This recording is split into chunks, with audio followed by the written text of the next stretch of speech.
Welcome to JF Auto, your go-to channel for the latest car reviews, insights, and everything on wheels. If you love cars, make sure to like, share, and subscribe for more exciting content.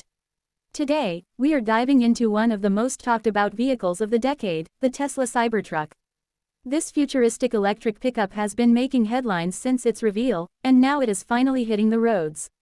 Let's take a closer look at what makes the Cybertruck so unique.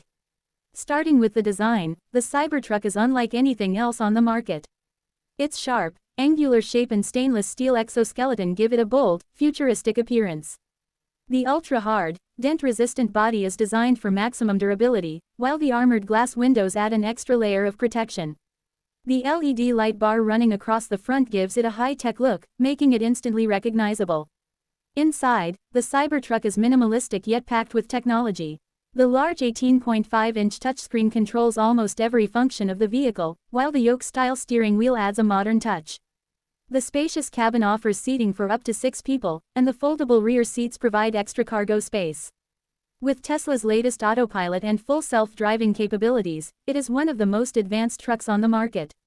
When it comes to performance, the Cybertruck is an absolute powerhouse. The tri-motor AWD variant delivers over 800 horsepower and can go from 0 to 60 miles per hour in just under 2.9 seconds. With a towing capacity of over 11,000 pounds and an estimated range of up to 340 miles, it is built for both power and endurance. Its adaptive air suspension allows for adjustable ride height, making it perfect for off-road adventures. That is all for today. Stay tuned for more exciting car content. Like this video, subscribe to JF Auto, and hit the bell icon so you never miss an update. See you in the next video.